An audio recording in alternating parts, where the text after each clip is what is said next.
حضرت سلطان باؤ رحمت اللہ تعالیٰ علیہ فرمانے لگے اور دل کالے نالو منہ کالا چنگا جے کوئی رمز پچھانے، دل کالے نالو منہ کالا چنگا جے کوئی رمز پچھانے۔ چھوڑ، منہ کالا ہو جائے تو کام چل جاتا ہے، لیکن دل کالا ہو جائے تو تباہی اتر جاتا۔ دل نہ تیرا سیاق کالا ہو، مہربانی کر۔ حضرت سلطان باہو رحمۃ اللہ علیہ کے جو والد تھے ان کا نام تھا حضرت بازید۔ جاگیردار تھے، دنیا دار تھے، بہت بڑے مالدار تھے۔ فرماتے مذہب کی طرف میرا رجحان نہیں تھا۔ چوتھی شادی کی بی بی راستی کے ساتھ۔ بی بی صاحبہ بڑی نیک تھی۔ بی بی صاحبہ کہتی ہیں میرا دل کرتا تھا میرا خامد بھی نمازی ہو جائے، اور عام دنیا دار نہیں تھے، 7 جاگیروں کے مالک تھے۔ بڑا مشکل ہوتا ہے، پیران نظام کے آستانوں پہ غریب لوگ رہ گئے، میرا 4 جماعتیں پڑھ جائے یا پیسے آ جائے، انہوں نے تو کسی پیر دی لوڑ ہی کوئی نہیں۔ اور اگر بندہ مالدار ہوتے کئی پیروں دے آپ مرید ہوندے نے، وہ کہتے ہیں مینوں آپ کنے پیر سنوٹ کر دیں۔ تو بہت بڑے جاگیردار تھے حضرت سلطان باہو رحمۃ اللہ علیہ کے والد۔ بی بی صاحبہ کہتی ہے نمازی بنانا تھا خامند کو۔ بی بی راستی کہتی ہے میں نے ٹھان لی کہ میں نے اس جاگیردار کو، وڈیرے کو، اس موٹے بڑے چودھری کو میں نے نمازی بنانا اور بنا کے دکھانا ہے نمازی۔ بی بی صاحبہ کہتی ہیں کہ وہ جس خاتون کی بھی باری ہوتی تھی، 4 بیویاں ہوتی تھیں، وہ اس کا حق ادا کرتے تو بعد میں اپنی خوابگاہ میں جا کے آرام کرتے۔ ان کا جو خادم تھا ملازم، وہ رات کو دودھ کا پیالہ انہیں دینے جاتا تھا، سونے سے پہلے ان کے پاس دودھ کا پیالہ پہنچتا تھا۔ تو بی بی صاحبہ کہتی ہیں میں نے رات کو ملازم سے کہا دودھ دینے تو نہیں جائے گا، میں جاؤں گی۔ کہ میں آدھی رات کو دودھ کا پیالہ لے کے حاضر ہوئی۔ تو کیسے آئی؟ میں نے کہا بی بی ہوں، آ گئی ہوں، تو اب مہربانی کریں۔ میں نے کہا اگر اجازت دیں تو آپ کے پیر نہ دبا دوں؟ چل دبا دے۔ بی بی کہتی ہیں پیر دباتے دباتے میں نے کہا اگر اجازت دیں تو صبح نماز کے لیے جگا دوں؟ یہ نماز کی تبلیغ ہو رہی ہے۔ تو بابا جی پتہ کیا کہتے ہیں حضرت بازید؟ کہنے لگے تو مجھے جانتی نہیں، خبردار مجھے تبلیغ کرنے کی کوشش کی، اس گھر میں رہنا ہے تو سانس اونچا نہ لینا، پتہ ہے تو کس کے ساتھ بھی آئی، خبردار۔ کہتے میں چپ کر کے آ گئی۔ اگلے دن پھر دودھ لے کے پہنچ گئی تو انہوں نے آنکھ کھول کے دیکھا میری طرف، پھر آ گئی ہے۔ میں نے کہا میرے خاوند ہے، میرے سر کے تاج ہے، پیر دبا دوں؟ کہ دبا دو۔ کہتے ہیں میں نے 10 منٹ پیر دبائے تو میں نے کہا اگر جان کی امان پاؤں تو فجر میں جگا دوں؟ میں نے جلال فرمایا، کہنے لگے تجھے کہا تھا نا کہ مجھے کسی کا مشورہ قبول نہیں، تو کون ہوتی ہے مجھے بات کرنے والی، چل دوڑ جا۔ بی بی صاحبہ کہتی ہیں میں 10 دن جاتی رہی۔ کتنے دن؟ انہوں نے سختی بھی کی، برا بھلا بھی کہا، اور کئی دن یہ بھی کہا کہ کل آئی تو پھر یاد رکھنا۔ کہتی ہیں 10ویں دن میں گئی تو حضرت بازید کہتے ہیں میرے دل میں خیال آیا یہ جان چھوڑنے والی نہیں، یہ باز نہیں آئے گی، اور چلو ہے بھی تو میری بیوی، غلط بات بھی کوئی نہیں کر رہی، کہہ بھی نماز کر رہی ہے۔ کہنے لگے اگر میں سویرے اٹھ جاؤں تو پھر دوبارہ تو نہیں آئے گی، تو دوبارہ تو نہیں آئے گی؟ یہ دیکھیں میاں بیوی کا آپس میں رشتہ، سویرے اگر میں اٹھ جاؤں نماز کے لیے تیرے کہنے پہ تو میری جان چھوڑ دے گی تو؟ بی بی صاحبہ کہنے لگی میں دوبارہ نہیں آؤں گی، آپ مہربانی کریں سویرے اٹھ جائے۔ کہنے لگے چل تو میری بیوی ہے، ایک بار مان لیتا ہوں تیری بات، سویرے جگا دینا۔ بی بی راستی کہتی ہے میں پہلے سو کے اٹھا کرتی تھی، وہ رات میں سوئی نہیں۔ کہتے ہیں میں ساری رات رو کے گزار دی، ساری رات، اور بیدار رہ کے گزار دی۔ سویرے فجر کے وقت پانی گرم کیا، بغل میں مصلی لیا، خامد کو بیدار کیا، وضو کرایا، اور کہتی ہیں جب وہ اللہ اکبر کہہ کے سنتوں کی نیت باندھی تو میرے اس طرح آنسو گرے جیسے سیلاب آتا ہے اور دریا کا بند ٹوٹتا ہے، اور میں نے رو کے کہا مولا میرے اختیار میں یہیں تک تھا، میں مصلی پہ کھڑا کر سکتی ہوں، میں دل تو نہیں نہ بدل سکتی، وہ تیرے قبضے میں ہے، مقلب القلوب ہے، فضل کر اس کا دل بدل دے۔ فرماتی ہے میں روتی رہی، 2 رکعتیں پڑھ کے میری طرف دیکھا تو فرضوں کی نیت باندھ لی، اور 2 فرض پڑھ کے پھر میری طرف دیکھا، کہنے لگے خبردار سویرے جگانے آئی تو؟ میں نے کہا جی نہیں جگاتی۔ میری طرف دیکھ کے کہنے لگے تو نہیں جگائے گی آج کے بعد میں تجھے نماز کے لیے جگایا کروں گا، میں تجھے جگاؤں گا۔ آپ فرمانے لگی وہ نمازی بن گئے، میں پہلے ہی نمازی تھی۔ جب ان 2 نمازیوں کا ملاپ ہوا تو اللہ نے سلطان باہو جیسا بیٹا عطا ہوا ہے، سلطان باہو جیسا بیٹا عطا فرمایا۔ حضرت سلطان باہو رحمت اللہ تعالیٰ علیہ کے ایک خادم ہوئے ہیں، ان کا اصل نام امیر بابا لکھا ہے بعض جگہوں پہ، لیکن ان کو کدن میاں، بڈھے میاں کئی ناموں سے یاد کیا جاتا ہے۔ بڑے درویش تھے، صاحب حضوری آدمی تھے۔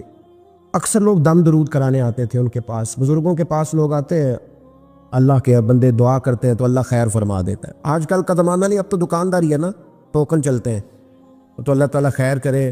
حالات بڑے عجیب و غریب ہے. تو ان کے پاس لوگ آیا کرتے تھے دم کرانے. انہوں نے نا دور ایک برتن رکھا ہوا تھا, تو کوئی آدمی آتا تو تھوڑا سا اس میں نذرانہ ڈالتا. نظر تھا حضرت جی میرا یہ کام ہے, یہ کر دیں. وہ خلیفہ تھے حضرت سلطان باہو کے.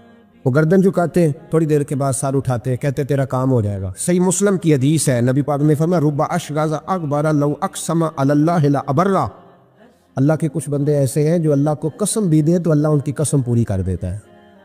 ان کے کپڑے مٹی سے بھرے ہوتے ہیں, پر اللہ کو کہہ دیں تو اللہ کر دیتا ہے.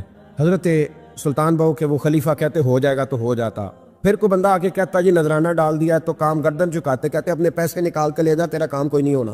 ایک دفعہ کچھ سید زادیاں آ گئیں, انہوں نے آ کے نا اس زمانے میں 100 روپیہ, سمجھ لے کہ آج کا 1,00,000 روپیہ, بابا جی کے نذرانے والے گلے میں ڈالا اور آ کے کہا کہ بابا ہمارے نا ایک بچے کو سزائے موت ہو گئی اور حلفاً بتاتے ہیں کہ ناجائز پھانسی کا حکم ہوا ہے, تو تیری رب رسول کی بارگاہ تک رسائی ہے, مہربانی کر, سیدوں کا بچہ ہے, مہربانی کر. بابا جی نے گردن جھکائی اور کہا اپنا 100 روپیہ نکال کے لے جاؤ, مشکل ہے بچہ بچے تو, میں کچھ نہیں کر سکتا.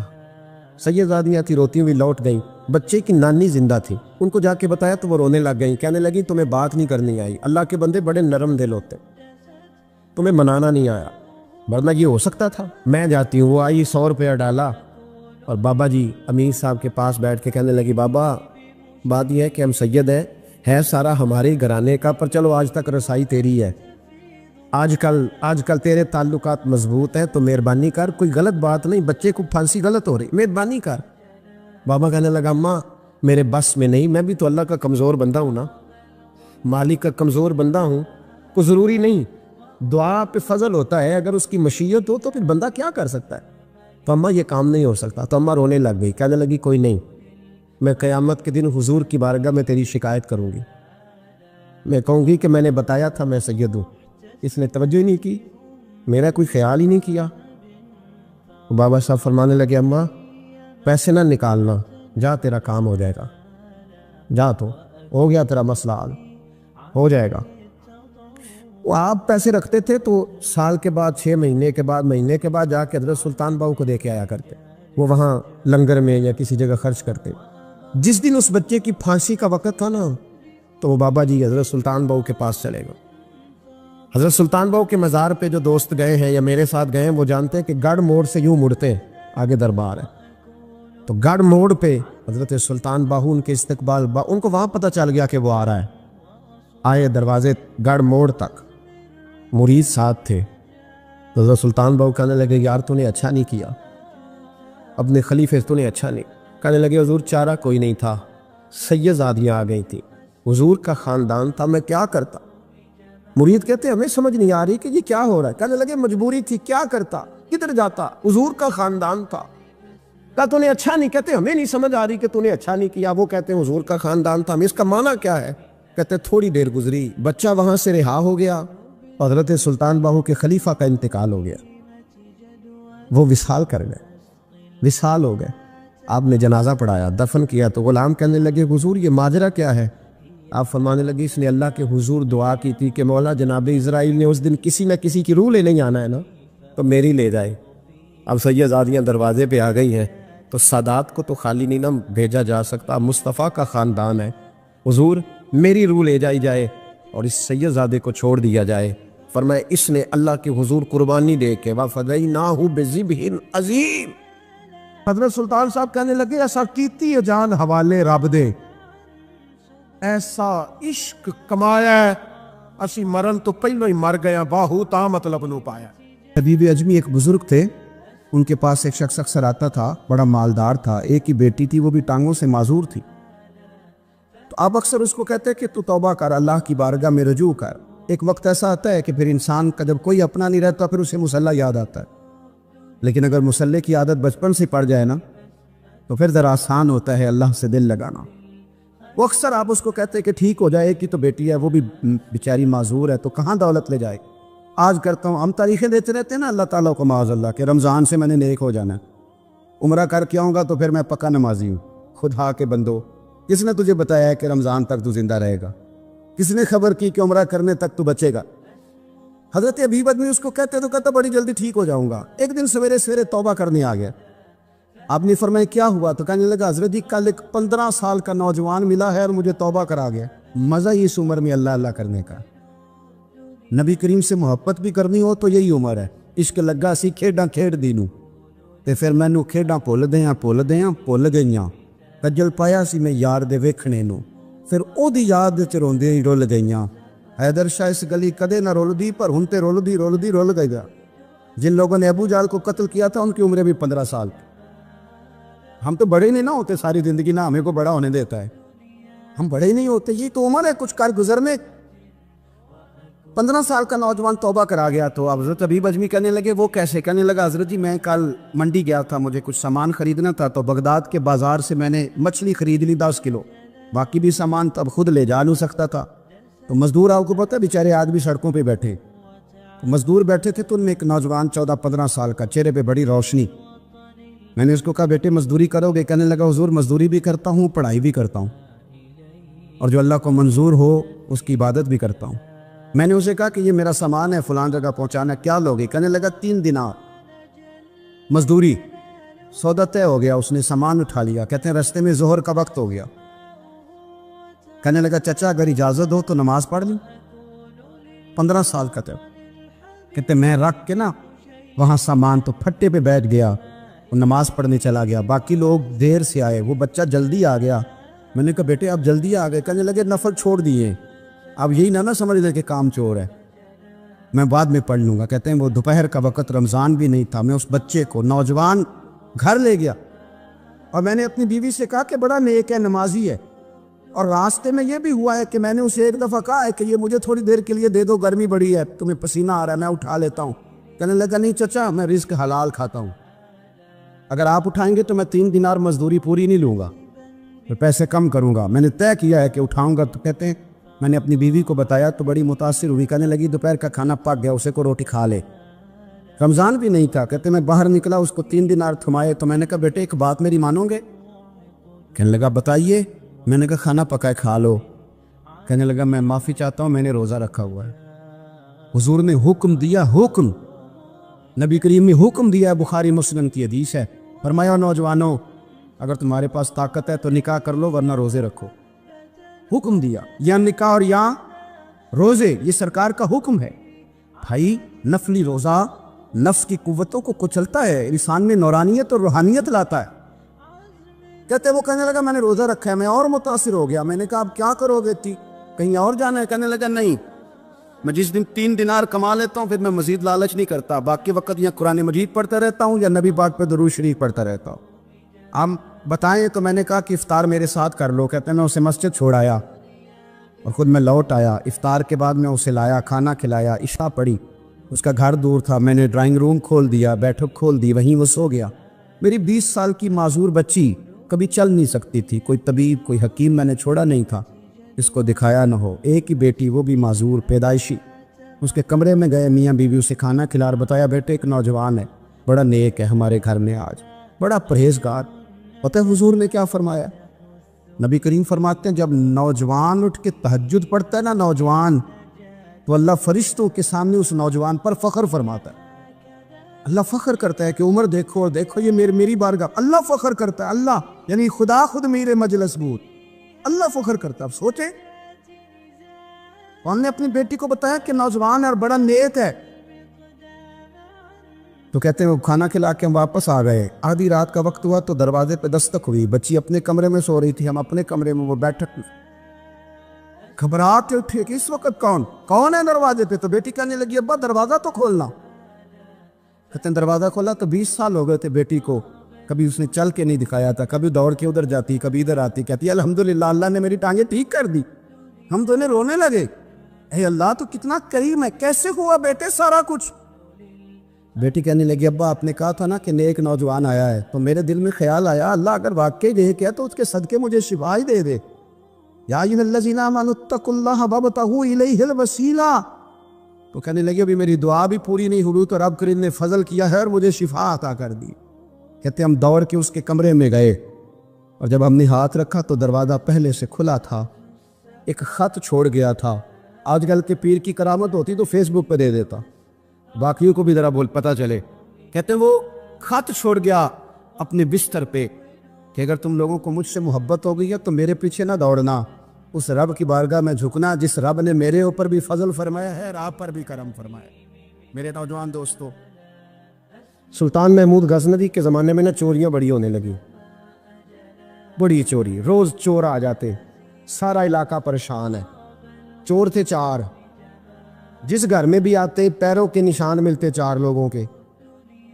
4 چور ہیں پکڑے, بڑی دوڑ لگی, پولیس فوج, چور نہیں پکڑے جاتے. سلطان محمود غزنوی کہنے لگے تم سے نہیں پکڑے جائیں گے, میں ہی پکڑوں گا. کیا کروں گا بولیے گا ذرا, میں پکڑ کے لاتا ہوں. کہا جناب کیسے؟ فرمانے لگے دیکھ لو پکڑتا ہوں. سلطان محمود غزنوی نے نقاب ڈالا چہرے پہ, پرانے کپڑے پہنے, بازار میں نکل گئے. 4 چور کھڑے تھے سامنے. سلطان کو دیکھا تو دوڑنے لگے. آپ فرمانے لگے دوڑو نا, انا باشر مثلکم, میں بھی تمہارے جیسا ہی ہوں, میں بھی لباس آدمی پہنا جہان آدمی سمجھا. وہ مزمل بن کے آئے تھے, تجلا بن کے نکلیں گے. لباس آدمی پہنا جہان آدمی سمجھا, مزمل بن کے آئے تھے تجلا. نہ حلیم بھید کھلا ہے یہ, نہ مقام چونو چرا ہے یہ, تو خدا سے پوچھ وہ کون تھے تیری عظمتیں جو بڑھا گئے.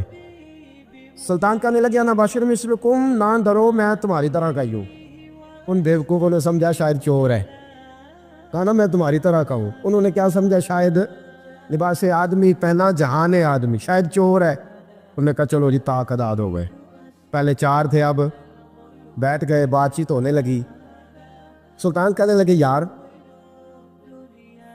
چور ہو تم بھی, چوریاں کرتے ہو تو کتنی چوریاں آج تک کرنی ہیں؟ کہنے لگے بڑی کی ہیں یار, لیکن کوئی نہیں, تھوڑے سے پیسے ہوتے ہیں, 2-4 دن میں ختم ہو جاتے ہیں. سلطان کہنے لگا چلو یہ تو بتاؤ کہ کوالٹی بھی ہے تمہارے اندر.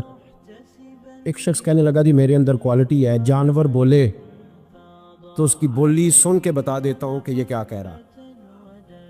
دوسرے سے پوچھا تو بھائی؟ کہنے لگا جی میرے اندر کوالٹی ہے کہ جتنی مرضی اونچی دیوار اور راستہ کوئی نہ ہو, میرا کام ہے چڑھ جانا. تیسرے سے پوچھا تو بتا. کہنے لگا میری خوبی یہ ہے کہ میں سونگ کے بتا دیتا ہوں پیسے کہاں رکھے ہوئے ہیں. سلطان مسکرا کے کہنے لگے ساری چوروں والی کوالٹی ہے, پکے چور ہے, چوروں والی کوالٹی ہے ساری تمہارے اندر. خیر چوتھے سے پوچھا تو بتا, تو بتا. کہنے لگا جی میری کوالٹی یہ ہے کہ جس کو رات کے اندھیرے میں نقاب میں دیکھ لوں, سویرے پہچان لیتا ہوں بندہ کون تھا. چھپا ہوا دیکھوں گا پر سویرے مجھے اندھیرا ہوگا, نقاب ہوگا, پر میں سویرے پہچان لوں گا. سلطان سے کہنے لگے ہم نے تو بتا دی, آپ بھی بتائیں. تو سلطان محمود کہنے لگے میری کوالٹی یہ ہے کہ بندہ پھانسی لگنے لگے, میں داڑھی ہلاؤں تو پھانسی سے اتر جائے گا. پھانسی لگنے لگے, میرا کام ہے داڑھی ہلانا اور بندہ پھانسی سے فارغ. میں کہا کیا بات ہے. کہتے ایڈریس سب کے لے لیے. سلطان کہنے لگا یار تھک گئے, چوری ککھ دی دی تے چوری لکھ دی دی, تو آج بادشاہ کا گھر نہ لوٹے. روز جو تھوڑی تھوڑی کرتے ہیں تو بڑا ہاتھ مارتے ہیں, کچھ ہاتھ تو آئے نا. وہ کہنے لگے یار تو بڑا دلیر چور ہے, پہلے دن آیا اتنی دلیری. کہنے لگے چلو آج سلطان کا گھر لوٹتے. چلے محمود غزنوی کے گھر کی طرف. جب پہنچے نا دروازے پہ تو کتا بھونکنے لگا. جو کہتا تھا نا میں پہچان لیتا ہوں, وہ کہنے لگا کتا کہہ رہا ہے تمہارے اندر ایک بادشاہ بھی ہے. بادشاہ ہے. وہ باقی 3 کہنے لگے عجیب بیوقوف ہے, ہم تو ایک جیسے ہیں سارے. انہوں نے کہا نہیں اللہ باشرف مثلکم, تو پاگل ہے, آج تجھے غلطی لگ گئی. دیوار بڑی اونچی تھی, وہ جو کہتا تھا نا چڑھ جاتا ہوں وہ چڑھ گیا, رسا پھینکا باقی بھی چڑھ گئے. وہ جو کہتا تھا سونگ کے بتا دیتا ہوں, اس نے بتا دیا کہ اس کمرے میں خزانہ ہے. لوٹا, نیچے آئے, اس کو ایک جگہ پہ لے کے بیٹھے بانٹنے کے لیے. سلطان کہنے لگے بیوقوف ہو, کوئی معمولی گھر نہیں لوٹا, بادشاہ کا گھر لوٹا ہے. سویرے گلی گلی پولیس دوڑے گی, فوجی دوڑیں گے, ایک سوئی بھی پکڑی گئی تو پکڑے جائیں گے. خزانہ زمین میں دبا دو, بات ٹھنڈی ہوگی تو آ کے اس کو اکھیڑیں گے, بانٹ لیں گے. ایڈریس پہلے لے لیے تھے, وہ سب اپنے اپنے گھروں کو چلے گئے. سلطان آئے, سپاہیوں سے کہا کہ 4 بندے اٹھا لاؤ, اور فلاں جگہ خزانہ دفن کیا وہ بھی اٹھا لاؤ. اب قاضی صاحب کی عدالت میں مقدمہ چلا, جرم ثابت ہو گیا, 4 کو سزائے موت ہو گئی. اب وہ 4 کہتے ہیں 4 تو ہمیں, 5واں کدھر گیا؟ 5واں کدھر ہے؟ انا باشر مثلکم, وہ کہتا تھا تمہاری طرح کہوں, وہ کدھر ہے؟ جس دن پھانسی لگنی تھی نا, وہ جو ہے آپ کی, جس دن پھانسی لگنی تھی, محمود غزنوی نے کہا کہ پھانسی لگتے وقت پہلے مجھے ملا لینا. وہ جب غار جا رہے تھے نا وہاں پھانسی لگنے کے کمرے میں، تو حکم تھا محمود کا، اب ان کو آئے لے کے چاروں محمود غزنوی کے پاس، تو رات کو تو نقاب میں دیکھا تھا، اندھیرے میں دیکھا تھا، وہ جو کہتا تھا نا پہچان لیتا ہوں، وہ آگے بڑھا، کہنے لگا حضرت جی پھانسی لگنے لگی ہے، ذرا داڑھی تو ہلا دے، مہربانی تو فرمائے، لگنے لگی ہے پھانسی، مہربانی کرے، مرنے لگے ہیں۔ سلطان محمود کہنے لگے ان کو پھانسی، بس وہ داڑھی ہلی، پھانسی گئی۔ محمود غزنوی نے کہا چوری نہ کرو، دربار میں آ جاؤ، نوکری پہ بیٹھو، جو تنخواہ کہتے ہو دیتا ہوں، چوریاں چھوڑ دو، چوریاں بھی چھوڑ دی، بندے بھی بن گئے۔ محمود غزنوی نے بازو تھاما اور اپنے پیر حضرت ابو الحسن خرقانی کے پاس لے گئے، بیعت بھی کرایا، اللہ اللہ بھی سکھائی، ولی بھی بن گئے۔ ام اللہ ابو نور صاحب علیہ رحمہ فرماتے بس یہی بات ہے، ولی اندر ہی پھرتے رہتے ہیں، اندر ہی گھومتے رہتے ہیں، لوگ سمجھتے ہیں ہمارے جیسے ہی ہیں، بس تعلق ٹھیک رکھنا، قیامت میں پھانسی لگنے لگے گی، ان کی داڑھی ہلے گی، اللہ نجات عطا فرما دے گا۔ دل بے چین اس لیے رہتے ہیں کہ یہ جو پیاس اور جو طلب کرتے ہیں وہ ہم انہیں پہنچاتے نہیں، دل بے قرار اس لیے رہتے ہیں کہ یہ رب رسول کی محبت سے ٹھنڈے ہوں گے، ہم ادھر ادھر کی چاہتے لیے پھرتے ہیں۔ ان کے اندر بے قراری اس لیے ہے کہ ہم نے امیدیں لوگوں سے وابستہ کر لی ہیں، جو لوگوں سے نہیں کرنی چاہیے تھی، اللہ رسول سے کرنی چاہیے۔ ہم نے اسباب کو اختیار کرنا ہے، بھروسہ اسباب پر نہیں، بھروسہ تو اللہ تعالیٰ پہ کرنا ہے۔